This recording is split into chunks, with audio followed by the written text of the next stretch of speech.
Sa sulpot katudlo sa Romano Katoliko ang kining bunyag. Ang naa sa Biblia, bautismo nga bot pasabot, ilublob or ituslob sa ilalom sa tubig, dili kay wisik-wisikan nga gitawag og bunyag. Diha sa Buhat Kapitulo 9, versikulo 17 hangtod sa 19, si San Pablo gibunyagan sulod sa balay. Onya, kung mingong tagbalay manggod sa kostumbre kinaiya sa mga Hudyo ug even sa gitawag og mga Grego, di man pareha karon nga pwede butangan niyo mga swimming pool kani adto dili na pwede. Basta naa ka sulod sa balay kay ilabi na sa kining Damascus, nihit kaayo ang tawag ining tubig. So imposible nga sitwasyon ni San Pablo nga gibunyagan siya ni Ananias daghang tubig. So kung sundon nato ang una-una sa atong higala nga sulpot from the Seventh-day Adventist, mahulog nga si San Pablo na mukmo or gimukmuan ang panahon or gisuod banga. Dili oy. Dili. And Hebrews chapter 10 verse 25, kung wala ko masep 25 to 28, ingon pa ni San Pablo, gihugasan ako sa limpyong tubig. Sa laing version, gibubuan ako sa limpyong tubig.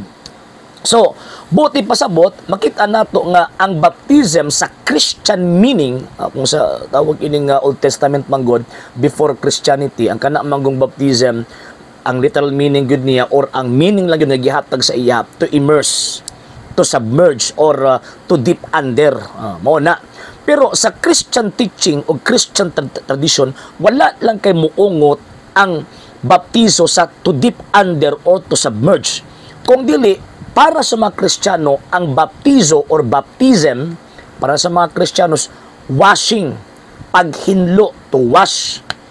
So karon, mo bitaw nga kung nato ang tan-awon ang kining dedake after sa mga apostoles, after sa mga apostol kato na mga disipulo, makita nato nga ang ilahang gisunod based sa tudlo sa mga apostol, pwedeng immersion, kung tawag indaghang tubig, pero kaning gamera ang tubig, pwede wisik-wisik, pwede pud bobo. Kung nato ang tan-awon kining dedake kanang the teachings of the 12 apostles. So buti pasabot sa Christian concept, sa Christian teaching, ang bautismo dili ang paghugas sa lawas o ang paghugas sa gitawag og buling sa lawas, kung dili ang paghugas sa kalag. Muna para sa mga Katoliko, kanang maong gitawag bautismo, pwede siya ma-aplikar, pwede siya i-immerse. Gani natin mga simbahan nga na mga baptismal tub. So pwede siya i-immerse, pwede po sa bubuan, pwede po sa wisik-wisik. Basta ang importante na ay limpyong tubig. O even ang kining mga protestante, ang amahan sa protestante nga si Martin Luther, niyo yun ana nga definition. And kining Seventh-day Adventist manggod, ang iyang nature, kuan manggod siya, Protestant. So kung Protestant ang iyang nature, so therefore, nagsunod sila sa pagtulunan ni Luther. O sa pangunahuna ni Martin Luther, nga ang bautismo, dili lang kay tusulob. Dili lang kay tawag ining lubong. Kung dili, pwedeng bubo, pwede po gitawag og wisik-wisik. Nga naman kay again ang bautismo, dili ang paghugas sa buling sa lawas, kung dili ang paghugas sa sala or ang pagtangtang sa sala nga nakatapot sa atong gitawag og kalag. Og kanang tubig nagtimaan naman kana sa paghinlo sa ato ang gitawag og tanlag. Muna nga ayo iumot lang sa immersion lang. Kay even gani by tradition na even si Kristo, wala man to gi-immerse. Nga naman di man gani halos mugunit si San Juan Sandalias, how much mo ang ulo may gunitan. So muna ang mga Christian emblem kaniadto si Kristo nagtindog gibubuan ni San Juan og tubig. Buti pasabot niya na nga again ang bautismo wa lang kay muungot sa immersion, kung dili pwedeng bubo, pwedeng wisik-wisik. Nga naman sa hinungdan nga ang bautismo dili man na ang paghinlo sa buling sa lawas, kung dili ang paghatag og pahimugat nga gihinluan ang kalag sa tao nga naulipon ni anang maong gitawag og sala.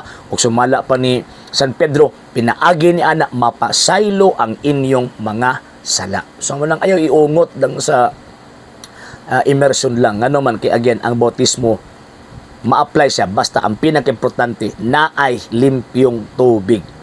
Okay? Sa hindi pa po nakapag-follow sa mga pages po natin, i-follow nyo po yung mga pages po natin. RJ Horolanciano II, The TV Apolia Punto Argumento page, Kuya Apologist TV page, and RJ's Vlog 2022. And pwede rin po kayo mag-send po dyan ng Facebook stars. And also, sa ating po mga channels, sa hindi po nakapag-subscribe, i-subscribe po ninyo yung mga channels natin, The Lay Catholic, Apologist International Official, RJ Sano de Second TV, Kuya Apologist TV, and Barrio Kawayan Religious Forum. And pwede rin po kayo mag-send po dyan ng super sticker, super chats, and super thanks. And maraming salamat po sa mga kapatid at mga Katoliko na always pong tumutulong sa programa po natin. Maraming salamat po. Nang dahil po sa tulong at suporta po ninyo, ang programa pong ito until now andito pa rin po sa social media. And until now din po, nangangailangan pa rin po tayo sa tulong at suporta po ninyo dahil wala po kami magagawa rito mga sir, mga ma'am, kung wala po yung tulong at suporta po ninyo. Sa gusto pong tumulong, sa gusto pong sumuporta, pwede po ninyong ipadala ang tulong at suporta po ninyo sa pamamagitan po ng ating mga account numbers dyan po sa ating pong screen. And pwede nyo po kaming i-message sa ating pong page kung via remittance po yung papadala po ninyo. Maraming salamat po in advance.